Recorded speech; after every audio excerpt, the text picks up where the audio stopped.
Shri Swarna sweets and సావరీస్ Sullurpeta ప్రజలకు గొప్ప శుభవార్త.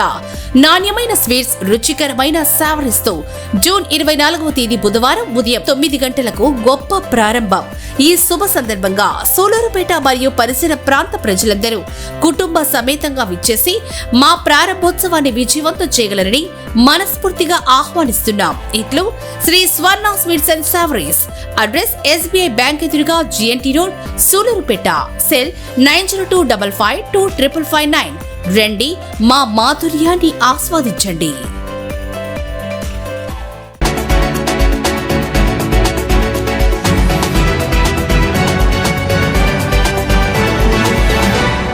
Welcome to R5 TV news. YSRCP అధికార ప్రతినిధి మాజీ ఎమ్మెల్యే రాచమల్లి శివప్రసాద్ రెడ్డి ఆంధ్రప్రదేశ్ ప్రభుత్వంపై పోలీసుల పనితీరుపై తీవ్ర విమర్శలు చేశారు. దేశంలో లాకప్ డెత్లు, ఎన్కౌంటర్లు చూశామని, కానీ లాకప్ దహనం వంటి ఘటన ఎప్పుడు చూడలేదన్నారు. మృతుడు సాయి కృష్ణ మృతదేహాన్ని తల్లికి కూడా ఇవ్వలేని పరిస్థితి నెలకొందని ఆవేదన వ్యక్తం చేశారు. 15 రోజుల పాటు చిత్రహింసలు పెట్టే అధికారం పోలీసులకు ఎవరు ఇచ్చారని ప్రశ్నించిన ఆయన, హోంమంత్రి వంగలపూడి అనిత నైతిక బాధ్యత వహించి రాజీనామా చేయాలని డిమాండ్ చేశారు. ఈ ఘటనలో బాధ్యులైన పోలీసు అధికారులు, ఉన్నతాధికారులపై కేసులు నమోదు చేసి CID విచారణ జరపాలని కోరారు. అలాగే బాధ్యులందరికీ కఠిన శిక్షలు పడేలా చర్యలు తీసుకోవాలని ప్రభుత్వాన్ని డిమాండ్ చేశారు. ఈరోజు ప్రజలు కోరుకుంటాడు ఏం తెలుసు ప్రజలారా, తెలుగుదేశం పార్టీ నాయకులారా, అంబేద్కర్ రాసిన రాజ్యాంగం ప్రకారం 5 సంవత్సరాలకు ఒకసారి ఎన్నికలు జరుగుతున్నాయి. దయచేసి అది ఏమైనా మార్చేదానికి వీలుంటే మార్చి 2 ఏళ్ళకి ఎలక్షన్లు పెట్టండి అంటున్నారు.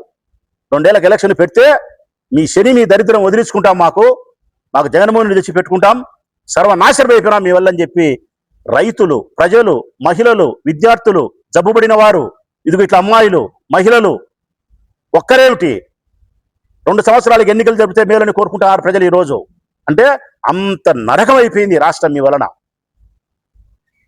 ఏదో చేస్తామని చెప్పి ఏయో మాటలు చెప్పి అధికారంలోకి వచ్చినారు. తీరా చూస్తే ఇది జరుగుతూ ఉండే కార్యక్రమం.